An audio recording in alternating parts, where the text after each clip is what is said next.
Ready to take your Made in Kenya design business to the next level?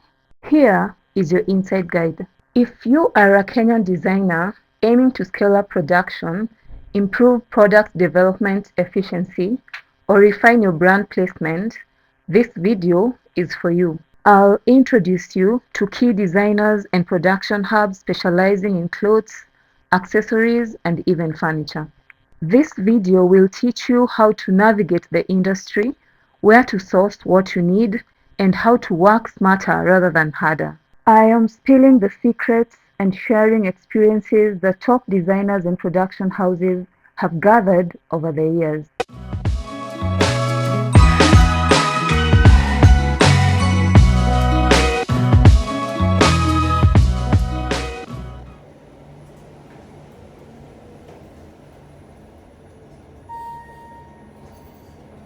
This is the 12th floor.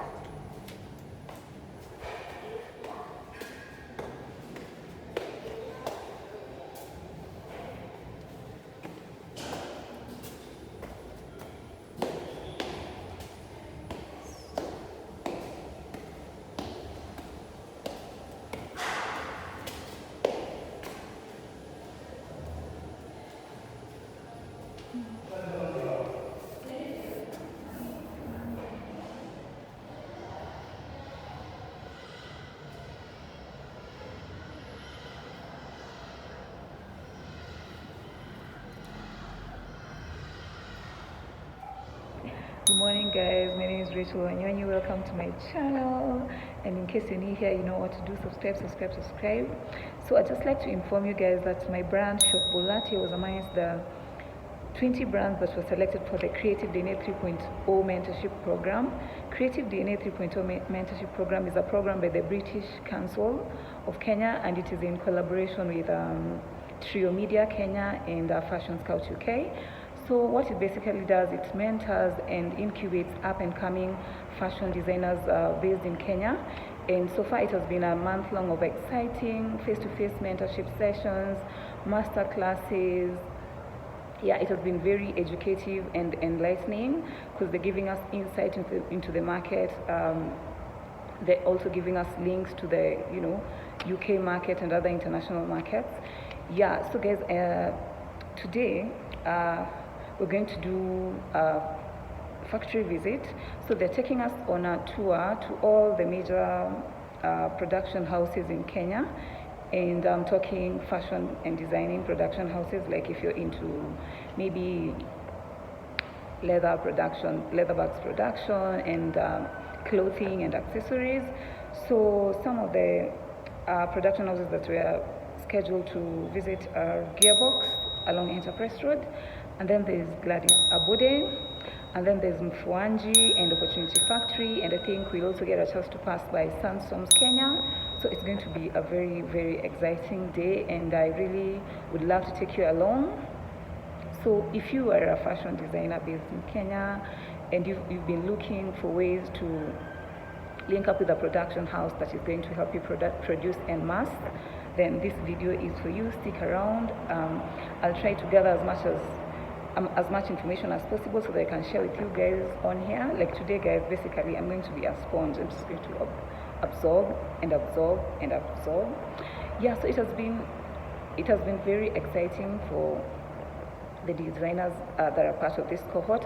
Apart from the education and the insight that they're imparting us with, 5 of us from this cohort, 5 out of 20, stand a chance to win a micro grant. So yeah, we've already done the grant applications, and we're just waiting to see how it goes. But that's notwithstanding, like we've just gained a lot. It has just been insightful, and it is going to really impact our brands positively. Yeah, so guys, as you can see, I'm talking to you from Westpark Towers. This is our meeting point for the day. This is where we've been having our masterclass sessions, and it is now around 8:40. We are scheduled to leave this place at around 9 for our first destination, which is the Gearbox. So I think from here, the next time I'm talking to you, I'll be at Gearbox. That is if I'll I'll get a chance to feel myself. But I'll try as much as possible to do the recording and just share as much information as I can, as I've earlier stated.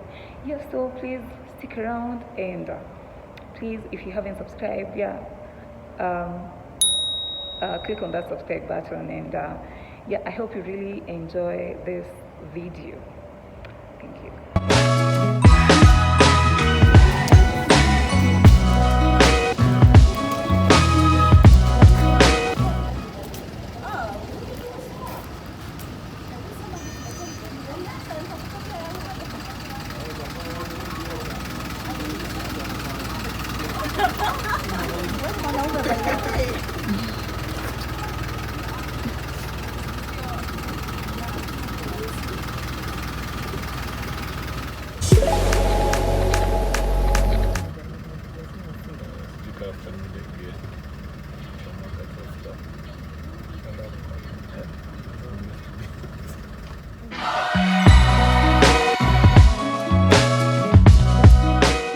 Product development is costly and time-consuming, and most production houses are not available to handhold you from the start.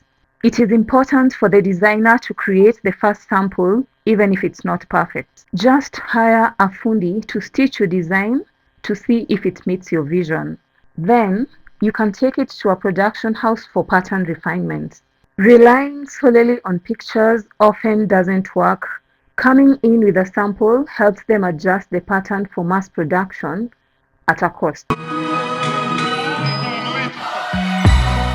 In addition to the sample, be sure to bring a drawing of your item and include the most important details, like where is the top stitching and what accessories you'd like added. As for fabrics, the designer mostly prefers to bring their own fabric, or they ask where they can purchase a certain fabric. The first sample always involves more work, so they charge double or higher. Once the sampling is finalized, they go ahead and work out the wholesale price.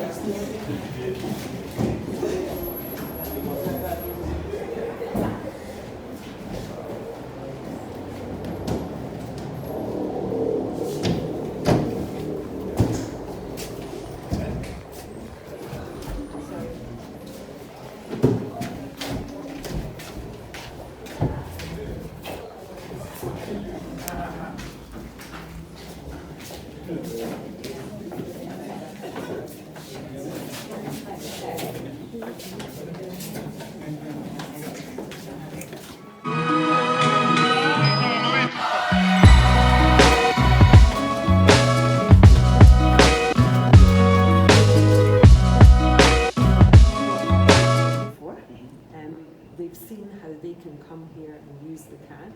I've made laser cut leather I've done laser cut leather here. Others have done laser cut wood for the furniture industry, which they can apply in stage sets, shop fittings, things like that. And so I've also cut wood here that we've used for block printing. Jewelry people have sometimes done 3D printing of pieces that they've included in the jewelry and so on.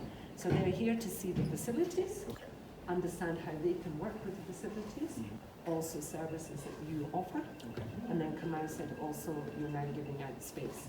So there's a multitude of ways in which we can work together. So thank you.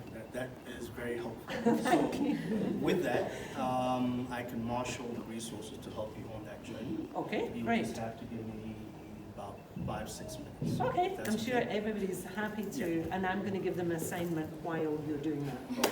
All right. Just for reference, if you need bathrooms, it's for the gents, it's straight ahead. For the ladies, it's to the right. Perfect. Yeah. So as long as you don't forget about it, we're great. But essentially, what will happen today is that we'll walk you through what we do at Gearbox Academy, and I'll hand over to Jorge to do that. From here, you will go downstairs and see our mechanical space and fabrication equipment, so you can understand how equipment can be used to help you in your creative fields. Okay. Welcome to Gearbox, and you're really over to you. Yeah, sure. Yeah, thank you. Yeah, thanks. Hey, hi, everybody. Hi. Maybe we should face this way. First of all, I show you the classes we offer here. Now make a lot of sense. So you can see them there. Those are the classes which we offer here. Do embedded system, artificial intelligence, all those good stuff here. Hi. My name is Brian. I'm an engineer, mechatronics engineer, and I've been instructor here at Gearbox. So basically, this is a hub we get students from local universities.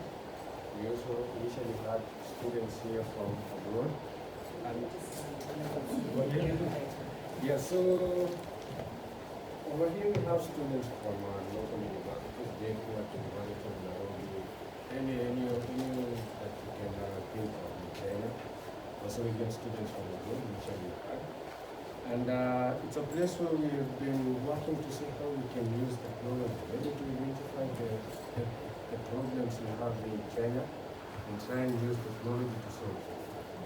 So over here we have students who are working in groups, projects, that is in embedded, that is hardware, software engineering, we have machine learning, artificial intelligence, augmented reality, and industrial IoT. So those are the groups over there. So whatever we do here, mostly is project-based learning. So the kind of training we take the students here is based on projects. And in this case, we identify a problem, and the problem we have to solve using technology. So it depends on what route we're going to use. We might use the hardware route or the software route. So like for now, there's a group that is working on seeing how we can manage the space here. How we can manage the space here and also monitor the students. So but here, as we already initially said, we are having around 150 students.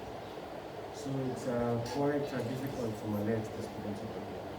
So in that case, we need to know who comes in, who they know.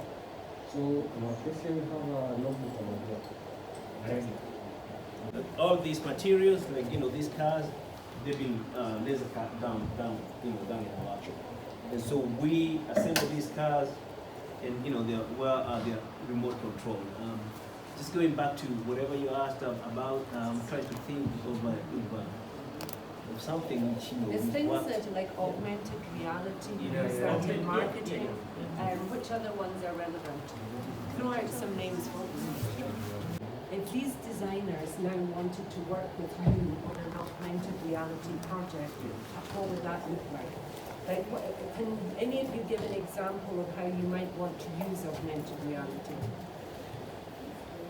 Like get a space like this, take out all the tables and chairs and use augmented reality to kind of design a virtual store, such that if you have the headset on, you can see the different products, but without the headset, it's just the space. That's correct. Yeah. Great. Anybody else have a different one?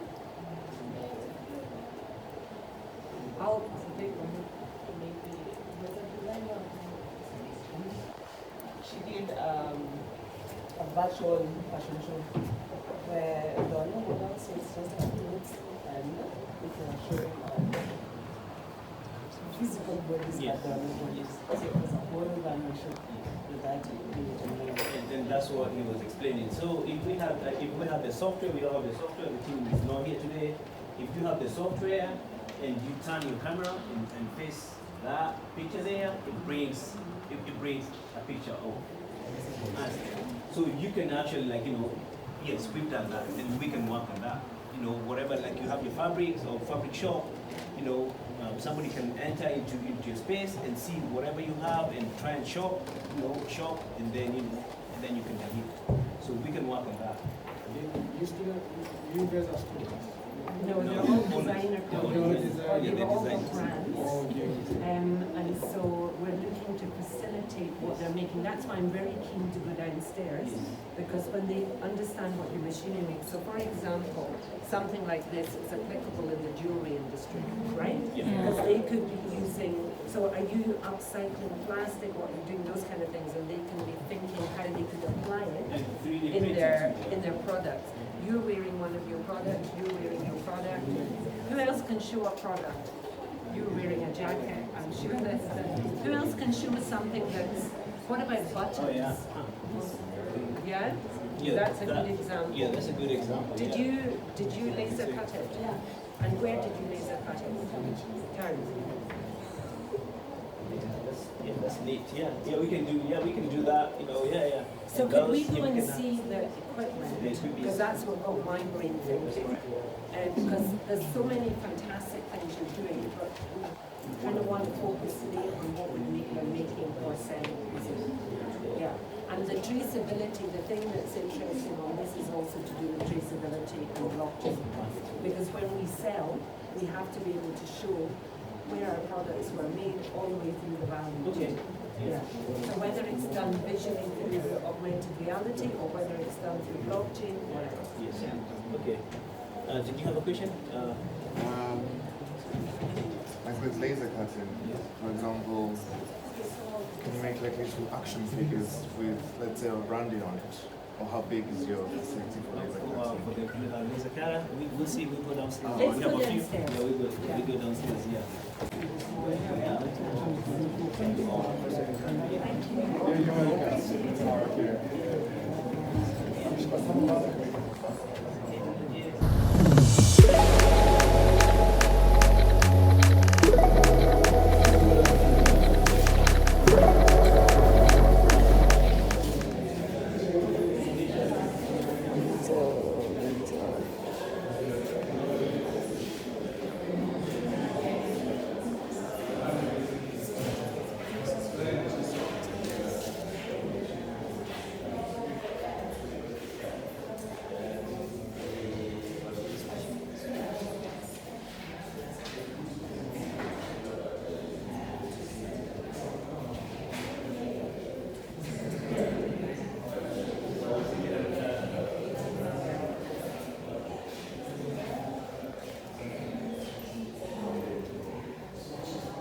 So much that designer can come here and do. Absolutely. Maybe this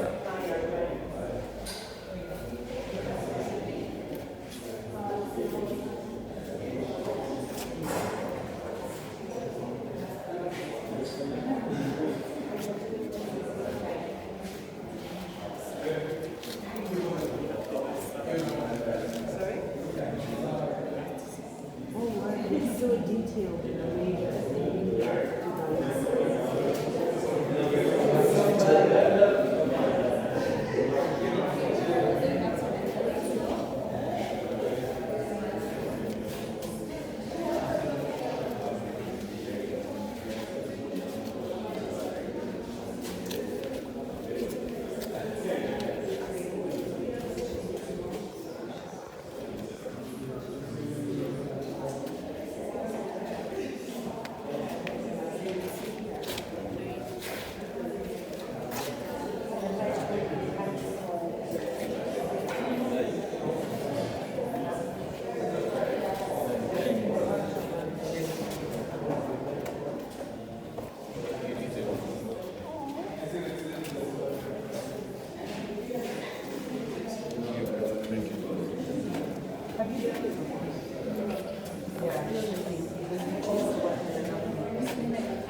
Oh, amazing.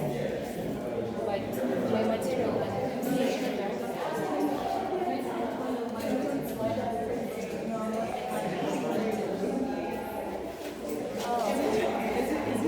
At this point.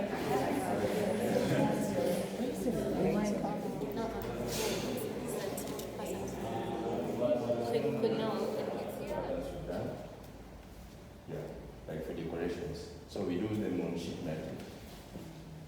Yeah. They're all detail can you go into? How fine can it be? This one for CNC plasma uses compressed air. So normally it's just air through that is compressed through the nozzle. So if you want a finer piece, you can probably use the laser. We have a laser machine. There's one inside the prototyping room. Then there's also one outside in machinery. So we have the big one for the metal, then we have the small one for the wood. So if you need like the cuff to be fine or small, you can use the laser. But for this one, normally it gives you a bit thick cuts. Someone had a question about buttons. Let me ask that one. Can you make things that are as small as buttons in wood or in metal? Yeah, we can. But with laser, not CNC plasma. I also wanted to ask, have you guys worked with fabrics before? Or do you guys have machinery that you can more or less cut this type of pattern fabric like blending? Fabric? No, I haven't interacted with fabric, but normally we just do like metal and wood, but I haven't seen one for fabric. But with a laser cutter, could you try to cut on denim? The problem is it could end up catching fire because of the yes. Even with the laser, with the plasma, it could end up. But you do cut leather, because I've cut leather with you. Leather, yeah. There was one guy who used to do leather just on the other side. Yes. Yeah, we've done leather before. Yes. Yeah, because we did really funky tops, Yes. which were laser cut here on leather. For now, we just we usually do. There's a diversity when it comes to it. It depends with the material, the old one. So there's brass, there's iron, so we diversify.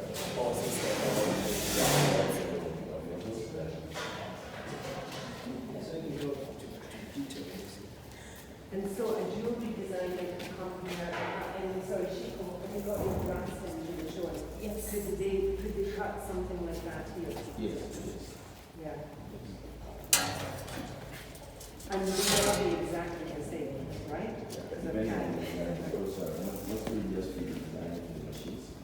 So welcome all. So I hear most people are artists here, right? Yes. Right. So you want to know what's the machines. So I think you've seen the machines that we have here. Yeah. What catches your eye? That, and that, right? Yeah. So okay, I'll get it very quick. So this is a CNC wood router. So it does a lot of wood and metal, but not heavy metal. It does soft metals. We're talking about brass and aluminium. Now with this, it's a 3-axis machine, just like the one that was at the starting point there, right? Right? Because I'm quite sure people will be interested in what is up there.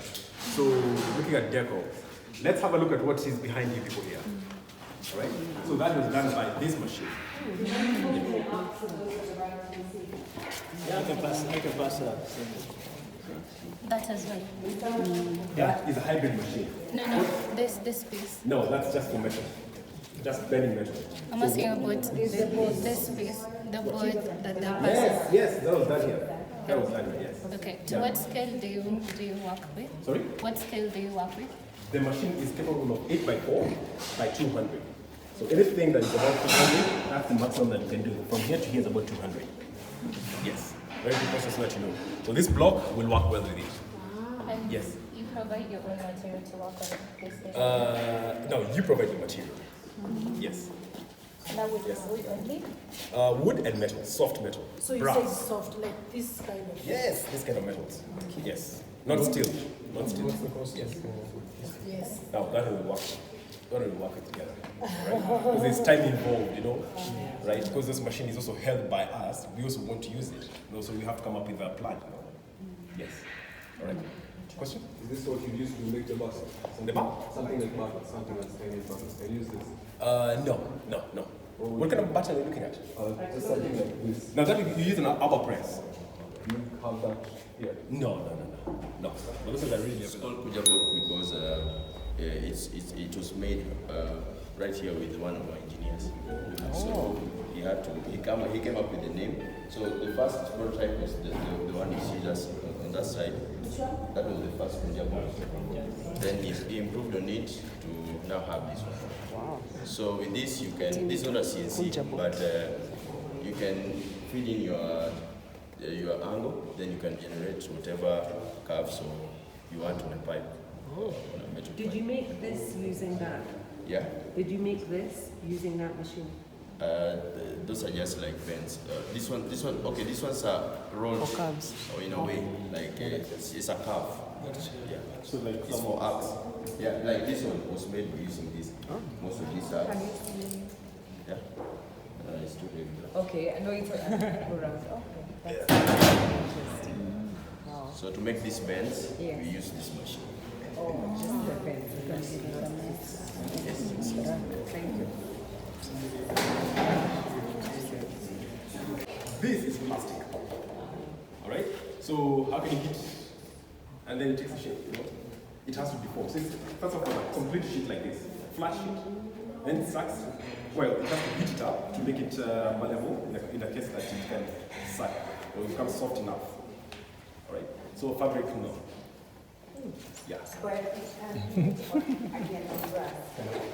Metal, no. This works with plastic only. Only plastic. And plastics, there is not every plastic because the more heat you consume, sometimes. Think to myself, what a wonderful.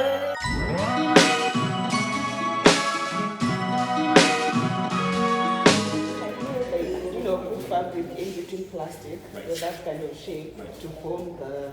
Yes, yes, but the problem is it will consume a lot of, you know, heat. What really the heat is the suction in it. It's the suction in it. Because of the air. Oh, yes, yes. We also make this is fiberglass. So this, some people call it a rosette, some people call it a medallion. It's for the roofing, right? So we do a lot of fiberglass works as well. Okay. Yes. So do you guys provide fiberglass? Say I wanted to make something with fiberglass. Again, we don't provide the material. Yes. And you, but we could advise. Yes, definitely. We will work with you. We will work with you. Definitely. Yeah. Even if you want to outsource that part to us, well and good. Right. But you have to be an understanding. That's a laser cut. What you're going to do. This one. Yeah, it's metal. Yeah. So again, what we're doing is we're putting things here.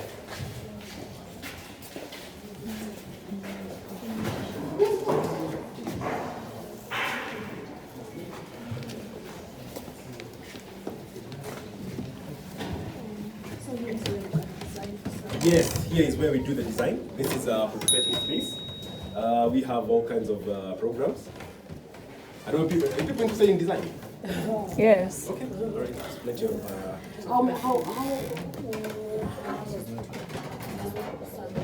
so interested in tech. Oh, okay. I'm thinking it's the right space. Do you guys Yes. take small kids? Yes, we do have a program for them. Wow. Gearbox Academy, Junior. Oh, Where that's can I nice. get that? You see the gentleman who brought you in? That's his department. Yes. Yeah, we train them in coding and digital fabrication, where we use this kind of machines and others that are up there. All right. So over here we have the laser cutter. All right. So this does wood, it does leather, it does. People were talking about fabric. It does plastics, acrylic mostly. Also fabric. Yes. Yes, but we like using leather because it's faster to cut. Again, with the fabric, there's a risk of fire. Yeah, so we don't encourage that a lot. And there's certain products you can't cut. Certain plastics, chlorine, one of them. You can't cut with this one. It's very dangerous for the health. It's carcinogenic. Okay. Yeah. So this is the same thing. Works like with all this. Consider movement of the X and the Y. This is also another case of a CNC. All right. So it cuts plywood. All right.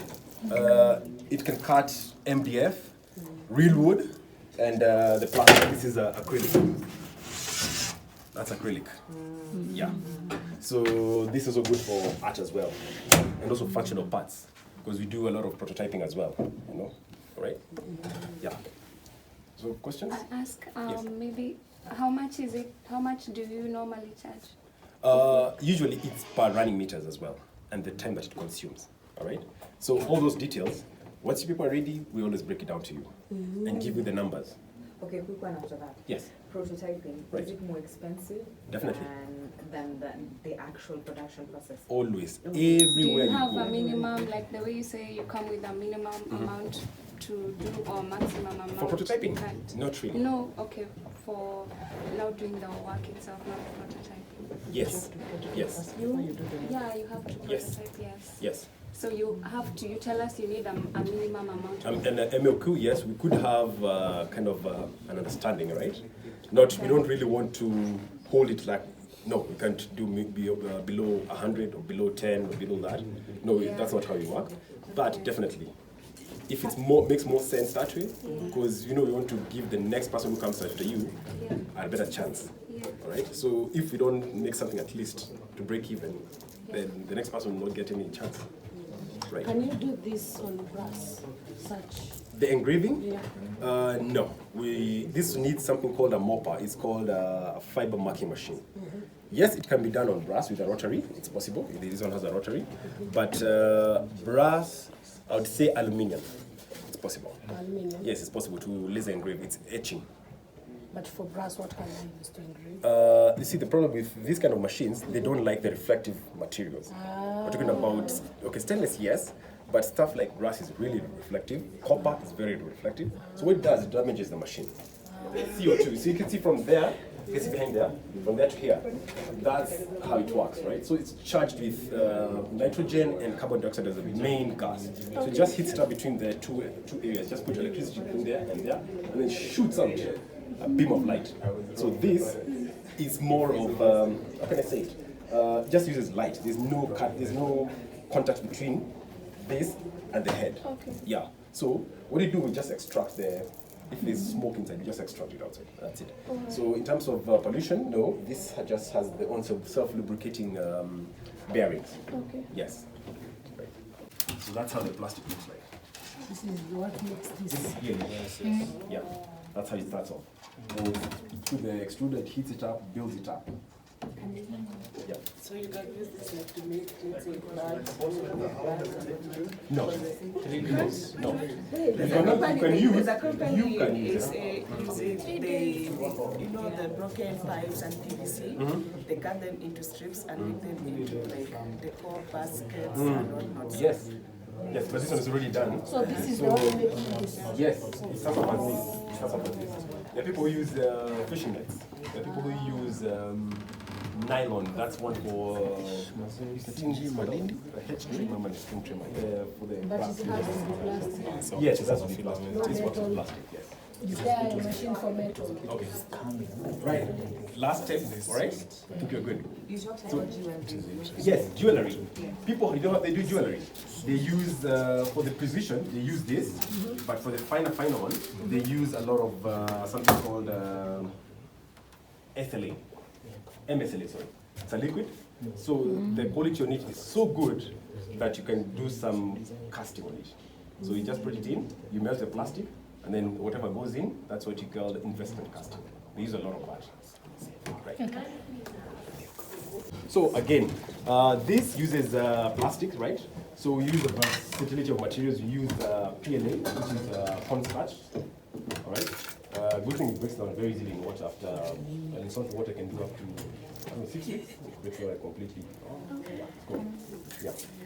So soluble. Yes. Yes. In water. Yeah. So there is PETG. Yes, the PET. Now that one, I know people who recycle the plastics, right? People in Malaysia, I think. Okay. So again, we charge you according to the design that is implemented there, the running meters. This particular one, this one I wouldn't say. It's not me. It's not me. Oh, look at this kind. Oh, this is nice. This can be done here actually. Yeah. Yeah. So this is the bag. Oh. Use the bag. So oh, okay. Okay, that's very good. Yes. Like yes. gearbox. Again, now this one you have to sit down. We have a discussion. Yeah. So is there a particular machine? Yeah, you can have a particular machine. Is there a particular machine? In terms of all the machines around here, yeah, yes, they are. But it's all based on, when you say expensive, it's not because the machine is expensive, it's how long it takes.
So generally before we get into the weaver, we cut something, so we are able to generate something like this, so that we are able, the first one was black, it was not necessary to do all these other colors, because just changing the color. But this color is the information on how you would like to have the final product look like. You're able to see that. So we prepare this and give it to the weaver, and the weaver is able to follow this and get the fabric that we want. Yeah, so we do custom patterns as well. So you can come up with an idea, then we try to work it out on computer. We have an app, and then we send you an image on how it will look like on the end product. So you can look at the image and then if we agree, then we can maybe even do a sample, or even we have a sample of the same text. Yeah, you can just provide, and then you can change the color into the color of text. Great. Thank you. So now we are going to hold on. Oh, this one is hand towel. Some people would call it kitchen towel. Yeah.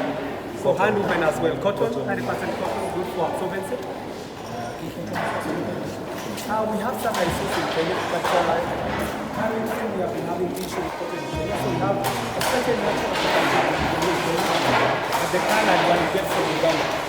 We are thinking about for example, just next year, but because of how cotton is going, we have having scarcity of cotton in Kenya, so they moved to their factory to Uganda. They died from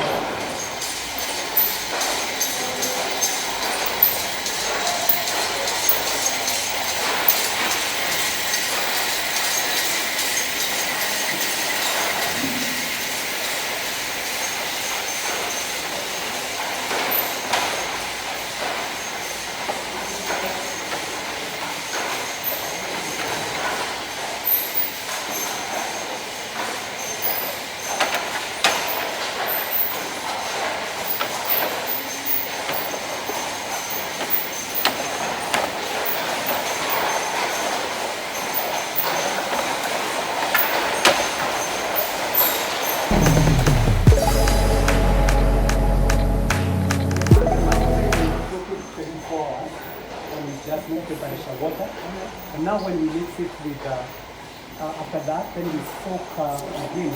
For 12 hours we soak the fabric itself, or the fiber, or the yarn, with soda ash. After that, then we rinse again, and then that is the thing. Now we boil water and mix this water from the sea with now the fabric, and then we let it cool down. We tabulate it for sometimes, and then we let it cool down for sometimes. So maybe you have to boil the seeds and the... No, seed we don't. Avocado. We don't boil the seed. We boil the water that comes out. The water. So we get the water. The seed, then you boil it. We boil the water. The seed will not boil. So this is for color. Yeah, this is for color. When we get the color, this color that comes out, this is what now we will boil. Yeah. But not the seed. Yeah. And let me ask you. So you can also do flowers. Maybe we have not tried many colors. We have just tried avocado, coffee, and pizza. But maybe with time we try flowers and those other things. Is it color first? Like how ikioko kwenye maji itatoka? Will it run? Yeah. I'd say it runs, but you have to do many wash until you are sure it's not bleeding anymore. Oh. So there is a fixer we are getting from Brentag. I'll ask the guy who is Brentag dye people. We have a fixer that they're calling fixer 200P. And I don't know the content within that. Maybe it's just something that I would like to ask the guy with you. It's not yet in yet, but I don't know exactly what ingredient. Yeah. What? So, this is so interesting. You also make the seat there? Yeah, the seat. You see, this is our carpentry workshop. Okay. So we do the carpentry work here, and then we do the frame work here, and then we take them inside. So that everything for the seat is done from here. The carpentry work, the forming, and also the. Now, thank you.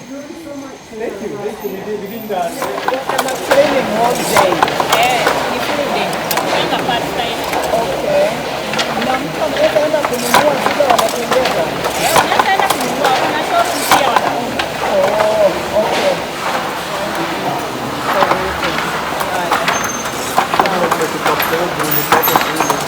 That's the actual fabric.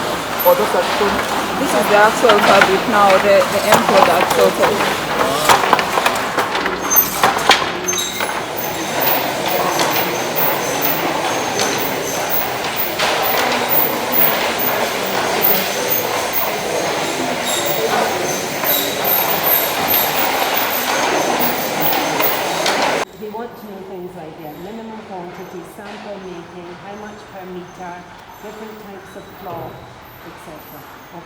we're now unfortunately in a hurry. So whatever you can do to tell us here before we look there. Oh, and procedure about deposits, no deposits. Think about the fixer. Maybe that is something that I'll maybe more details. They are calling it fixer 200E, but I'll talk to the people from Brentford and our expert on the side of that. So at least I get the actual Brentford. Yeah, Brentford are people who say a company that sells dyes. We are just here on enterprise.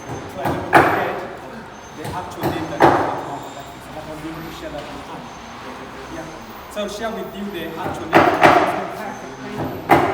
quantity for the order. Mainly, maybe I would say what is 50 meters, but also we are able to do small 3 meters, especially on existing patterns. So some existing patterns that we have been having.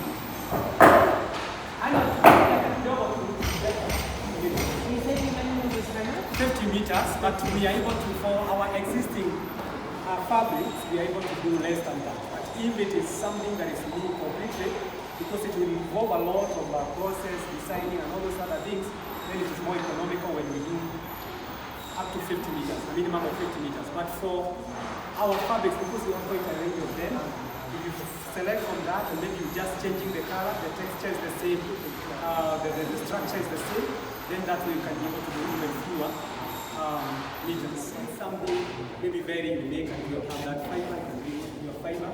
But if you just want to use cotton yarn, then you can use our cotton. Or unless you have some specification that you don't have that kind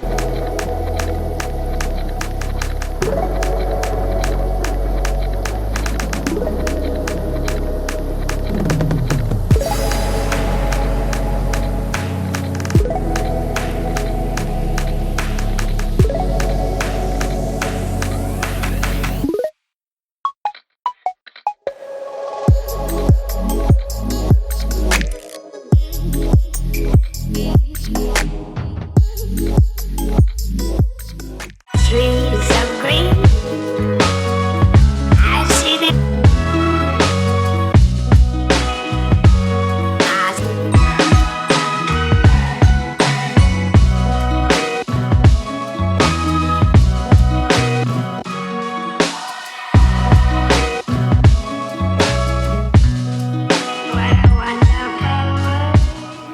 Change the whole concept because of the competition with the t-shirts from India, from China, and on top of that, the local fabric prices really shot up. Yeah?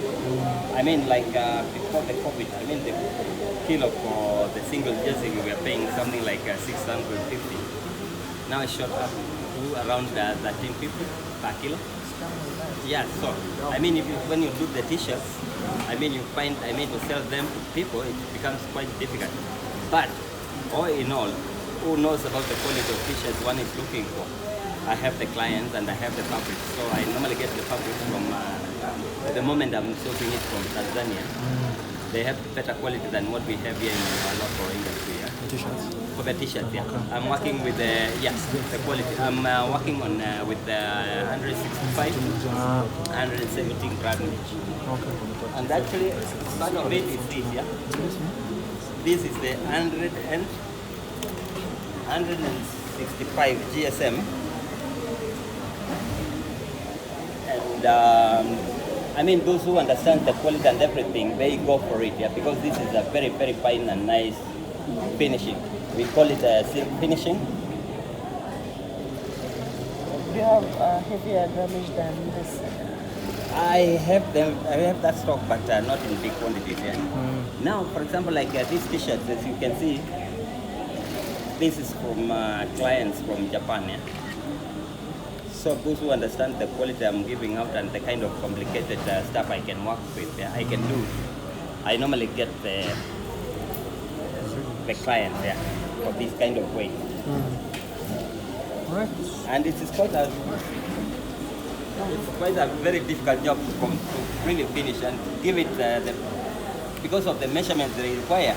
It's not easy to produce it. Yeah. So it takes quite a bit of time, but they pay for the price.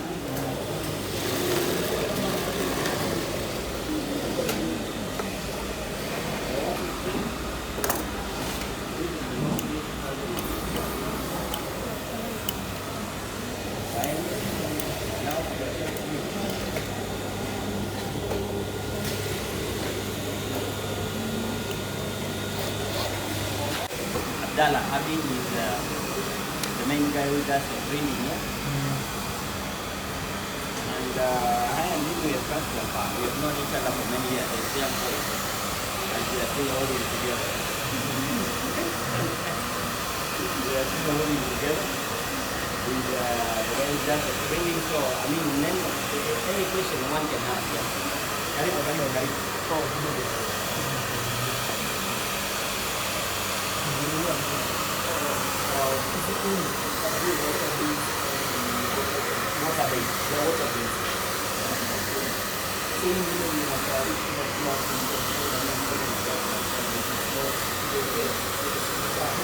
But this one is going to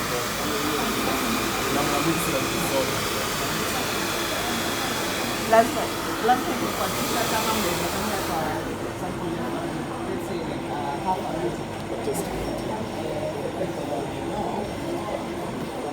Watu wanakama half a meter tunafanya kwa tempo. Okay. Kwa skini kubwa kama ile iko pale. Unaona mesa iko pale. Sasa una lay hiyo fabric hapo. Ile length unataka 1 meter, 2 meters, whichever meters you need. Then you can play with that. Whichever meters. Yeah, however many meters. Yeah.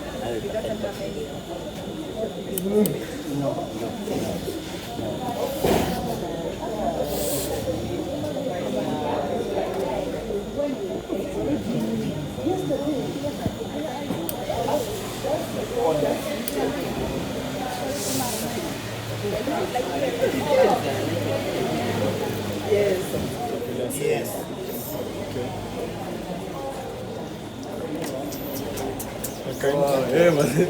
Hapo hivyo kikosi step Imedesigniwa everything every component in a fit from a certain purpose. na ukipiga hesabu wrong mara moja unaharibu kila kitu. Haya, asante kwa kujibu maswali yangu. Ukiharibu hii utapata imeenda kuharibu next.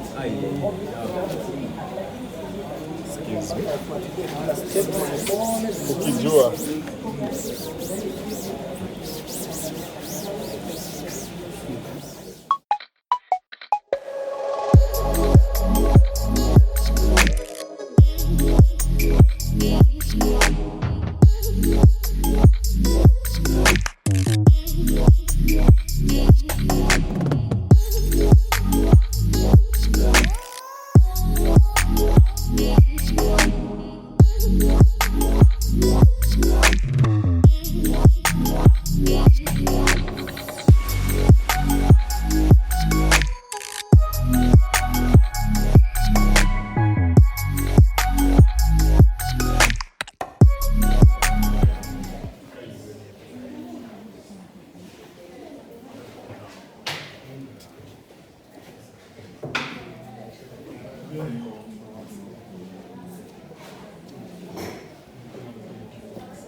First one to spot the Wi-Fi.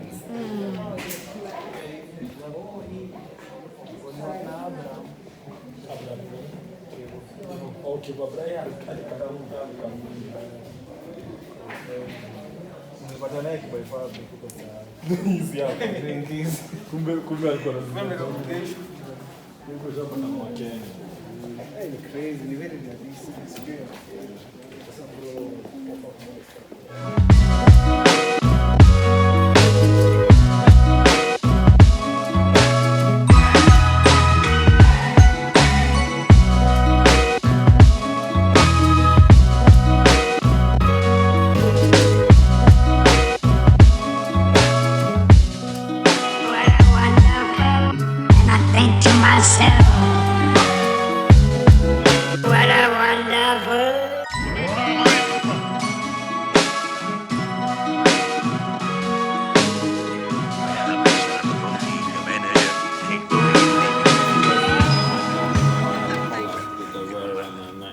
Big thing hanging. You can pick it up, the big heavy thing that goes around their neck.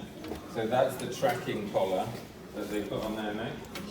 All of these are different data points across any time period between 5 months and 2 years, depending on the artwork of the lion's movement. And you can see that the lion goes outside of the territory and so on. So this was combined with the images of the actual lions. A couple of the lions, unfortunately, are no longer alive because of human-wildlife conflict, which is the point of these projects.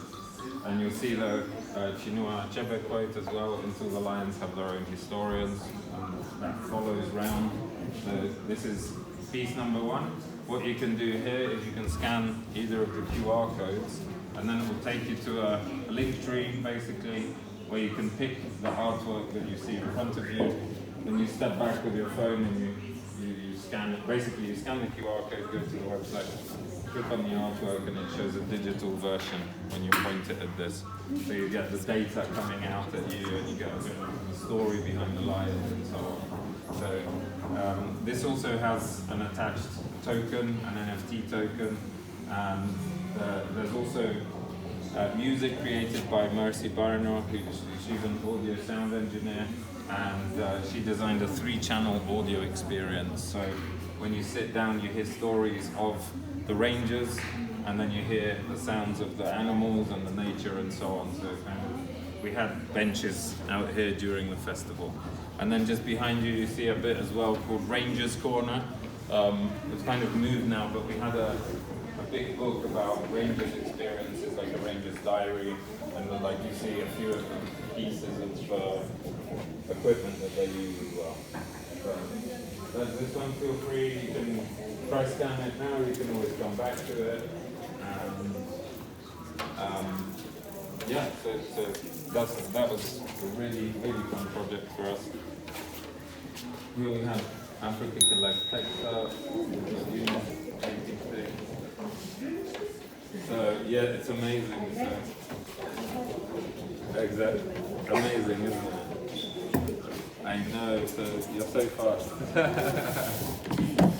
so the plan was to make 1 rug, but we just made 2 rugs for the festival. And you'll unroll. I think when you unroll this one, you'll see the Opportunity Factory logo. Ah, yeah. I believe they are for sale, even in the shop they're for sale. So Africa Collect Textiles have a textile collection bin. You'll see them in malls around Nairobi. They collect the textiles, separate them into stuff that's still wearable and usable, or stuff that needs to be turned into offcuts, such as these. Here you see specifically denim, right? So they've cut strips and now have a really big loom that we started because we wanted to create something to encourage play within us as adults, not just children. So first we created these, we 3D printed them. Oh, there's some wet here. We 3D printed them and gave them to different artists. That's Brian Amolo. We gave them to different artists to decorate. Then we thought, we actually got people last year at the festival. We had an animation of one of these, well, all of these turning. And if you know how animation works, every frame is a different image. So we printed 10 seconds worth of frames, so say 200 or 400 images, hang them on the wall last year, and people coming into the festival got to fill them in and draw. Then we scanned those frames back in, and everyone had co-created an animation, right? So that was part of it. Then we decided, well, we want to take it from 3D printing. That's not really viable for kind of as a product. So we wanted to use local materials, and that's why we went to Michael, who's a Kisi soapstone artisan, and he, from our 3D prints, created these almost exactly as our 3D prints, which is incredible. So now we have these soapstone sculptures. That was done last year, and then this year we collaborated with Ocean Soul to make us some larger ones. So we're just trying to experiment, what can we do with these characters inspired by culture. We've got Imasunzu, inspired by the Amasunzu Rwandi's haircut. We've got Ai Masai, inspired by soapstone sculptures and by Masai jewelry. And then we have Pamuji, which is inspired by the African buffalo. So those are the 3 characters. So let's take care of the planet, and this is alternate futures. They kind of had these characters imagined of what would happen in the year 2299, and they were all dressed up in masks, and yeah, you'll see some great photos. They actually still have events coming up in Nairobi, so if you search for Kairos Futura on Instagram, you check them out, and really cool project. Yeah. Provides a service of screen print. So I can explain to you how screen printing works, and then you can also see how we do some screen printing. All these little paper bags that you see here in front of you is ones that we are printing for a client. Some of you might even know Zawadi. That's just the bags. If you buy something from them, they just put it in there.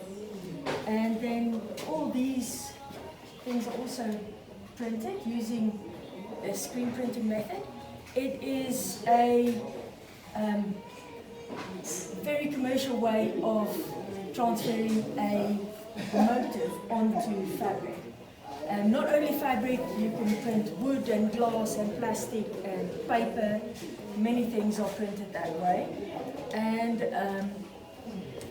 we are being threatened by digital printing, as I think many things, many arts are these days. So I'll just move over here. And if you guys want to come around.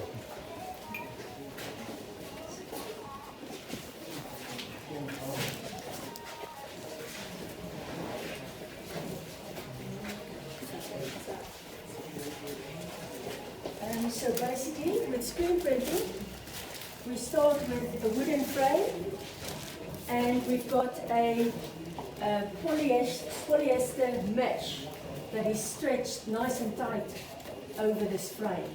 And we need to make sure that the mesh is nice and tight, because in between the woven threads, there's tiny little holes, and we need those holes to be open. So if you look at it over a microscope, you can see the threads and then the tiny holes in between the threads. Then we use a photosensitive emulsion. Photosensitive means it is sensitive to light, so we need to have a dark room. So in the dark, we go and we coat the screen with the photosensitive emulsion. So this screen has already been coated with a photosensitive emulsion. That is the green stuff that you see on there. Then, while the emulsion is dry, we work to transfer the image that we want to print onto a positive, also known as a transparency. So whatever we want to print is in an opaque black, and whatever we don't want to print is in clear or transparent paper. And then, with a coated emulsion, the screen in the darkroom, we put the positive on top of the screen, then we take it out into the sunshine for a few seconds, and we bring it back into the dark, and we remove the positive. And what the sunlight does, the UV rays in the sun, it hardens the emulsion wherever it shines onto the green stuff, it gets hard. And wherever your image, which is black, has blocked it out, it remains soft.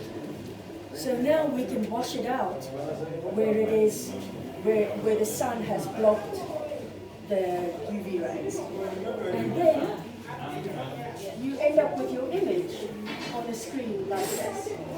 So those tiny little holes that I spoke about in the beginning is now open in these areas where you see the white. And the green emulsion has blocked those tiny little holes.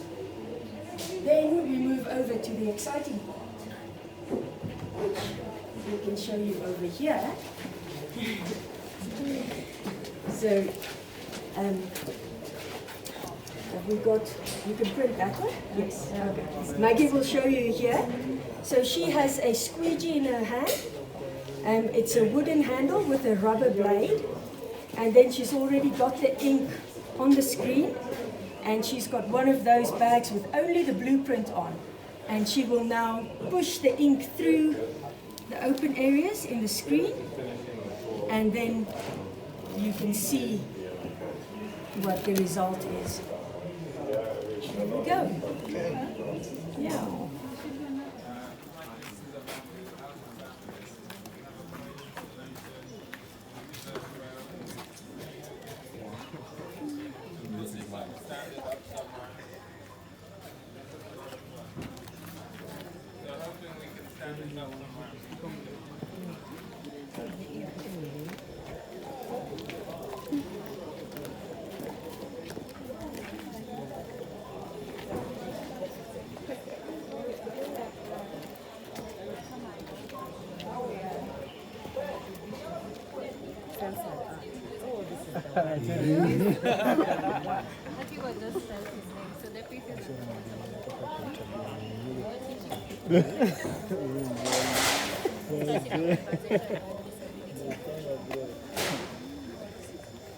But everything we used was actually from here.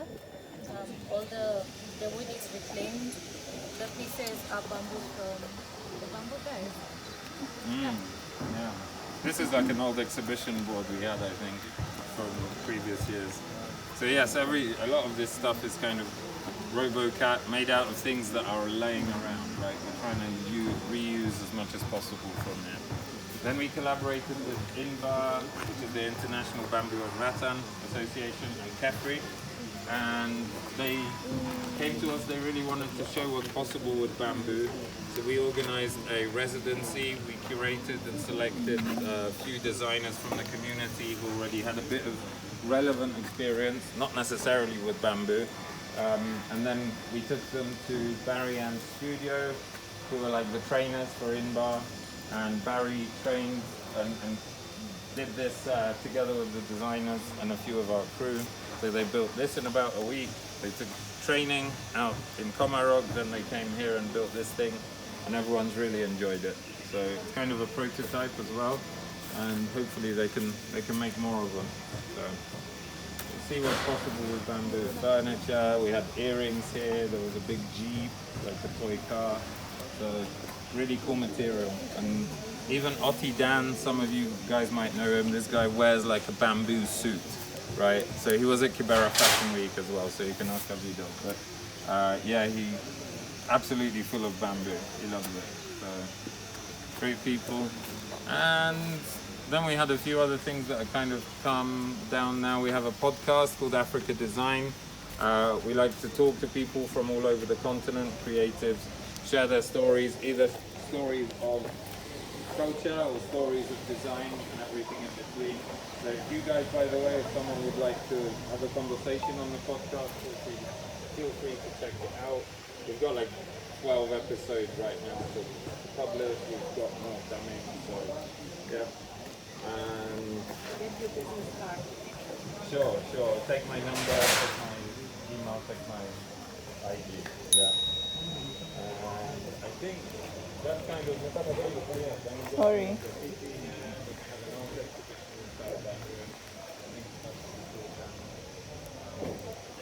There we go. I can take you back to... Yes?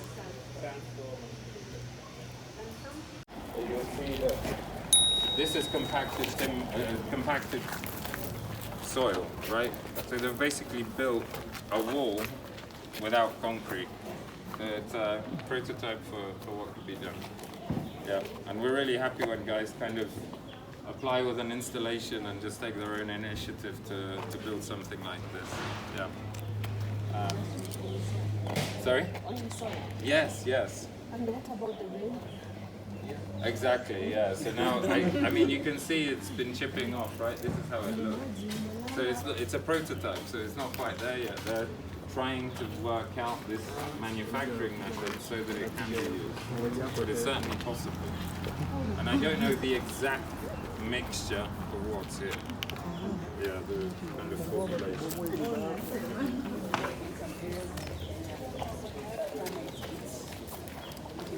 Oh, the timber, of course, yeah. I mean, this would have to be, yeah. I thought you were asking about the soil.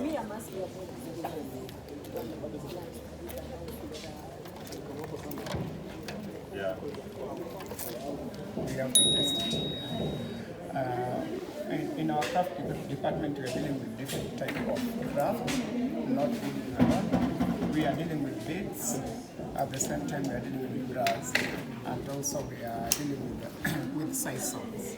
So what normally happens here is that first of all, when we receive an order, it has to go through sampling process, whereby first of all we need to interpret the design and make sure everyone understands it. So after that, after the review of the design sheet, we work on the sampling, then after that we take it to pre-production. A pre-production is a place where we have to test the product if it fits the standard of its use. Is there any question up to that? So another thing is that, for example, with a beaded bell like this one, before we do the bead work, we need to create a design through the template. So even the dog collars, we need to create a design through the template, so that at least we can understand how many beads, the consumptions of the beads are used, which will help us to come up with the costing. So they draw the pattern on the leather, then they use the knife to cut around. So, and also the canvas, they do the same marking, but now the beauty of canvas is they can place like 5 panels, 20 panels together. They draw the first one, and then they cut through using a machine, this machine. So they'll cut through like 20 different panels together. And then can cut. You can see now, he's drawing the patterns on the bag. Then later on, he'll go through the pattern or the corners with that knife I've shown you. Okay. Then next point is here. So this is the scribing machine. See, our leather is so big that you cannot stitch through. So what it usually does is like remove a layer of leather from the edges where we will stitch through. So you can demonstrate one way.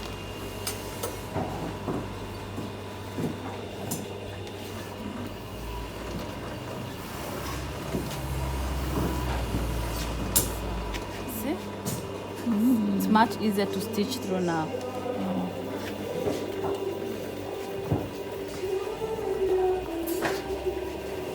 That's the scribing machine. On here.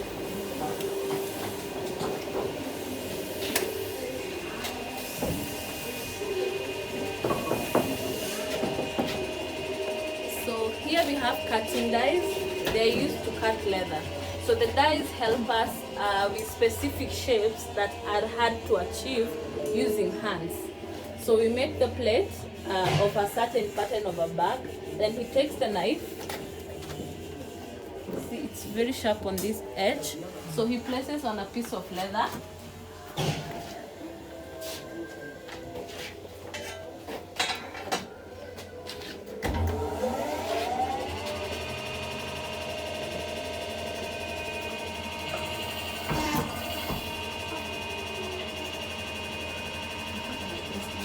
Then now you get a shape. So it makes wax easier. So you can place like 5 heights together and then you just press through. And then behind you is a strap cutter. So it has knives inside that you can adjust. So depending on what you're making, we adjust the knives. And then on this end, you get straps of leather. So you put a hide on this side, then on this side you get the straps. So you can adjust, they can be this thin, they can be thick, they can be wide. So it's up to you to adjust the knives inside. So far, any question? So here they are adding the leather to the canvas. So they glue the lining at the back of the leather.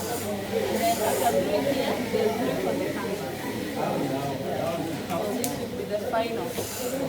So there is the first gluing of the lining on the leather, leather on the canvas.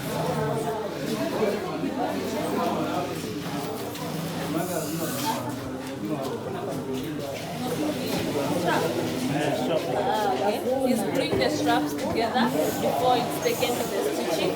So there's a lot of marking. So he'll mark for the sewers where to stitch. He'll also mark where he's supposed to add the other piece of the leather. marking for the sewers where they're going to stitch. So here is edge painting, adding the paint at the edges so that it's more colorful and neater at the edges. Here it's quality check. So here they usually look for issues like loose thread, glue on the bag, crooked stitch. Then if a bag does not meet the standard qualities, you take it to the shop and you sell it at discount. Yes, so one bag is checked by she will check, and then now on direct here we decide on the bag is okay. So she has to check all the bags and sign them off that they have met their standard quality.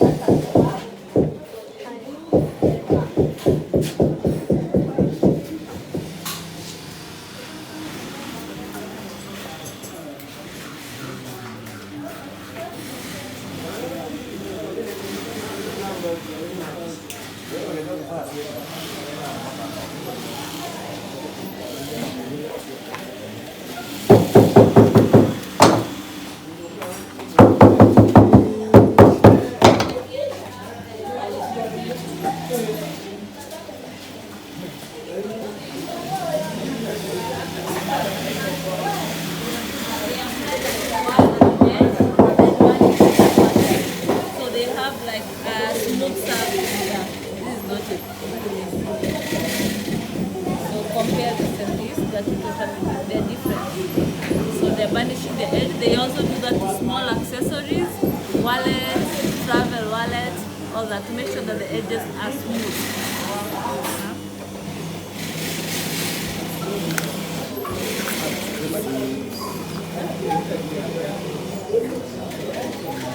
Then we go to that machine here.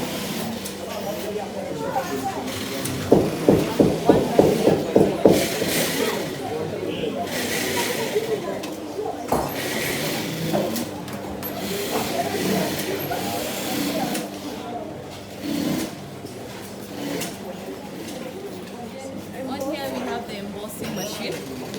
Well done. So usually work with a lot of corporate clients. So if they want their logo on the back, we make a metal plate, all those metal plates. So you will use that with this machine and leather to do the embossing. And how much if you want your logo like this, how much roughly will cost? So after you've done the artwork, one plate depending on the size, there is one for 2.9, that's the least expensive one. Then it goes with size. Like, so smallest is 2.9. like for example, like this size, how much are you talking about? Charging someone? Yeah. Like you want us to do this for you? Yeah. 100 shillings per piece. Per piece. But now we have to also charge the 2.9 for the logo aside, which is a one-off price to make the logo. And then after we make the logo, this one can be 100 shillings. Yeah. Okay? We're done with the tour unless you have a question. Yes, in the photo with what's your name, sorry? Just here. Few people in the photo. Move down a bit, Olivia.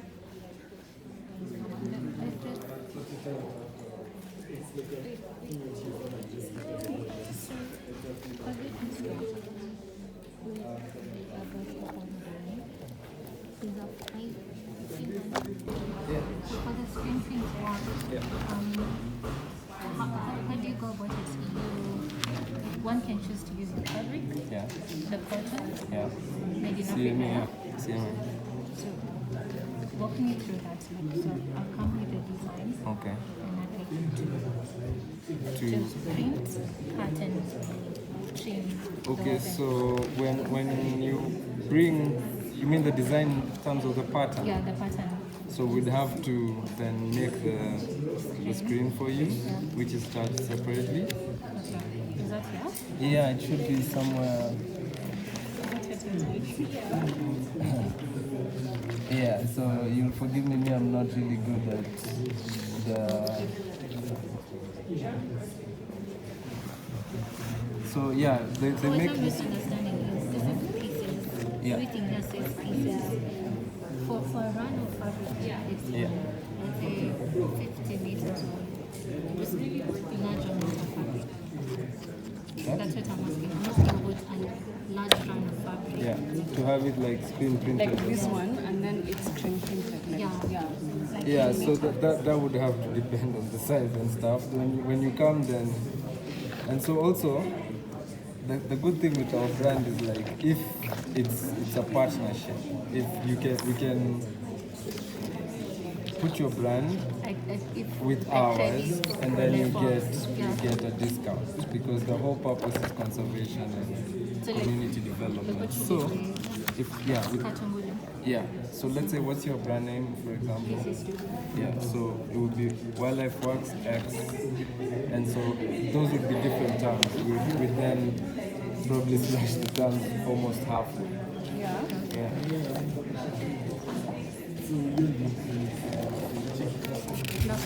This might be empty. We get cotton from Africa.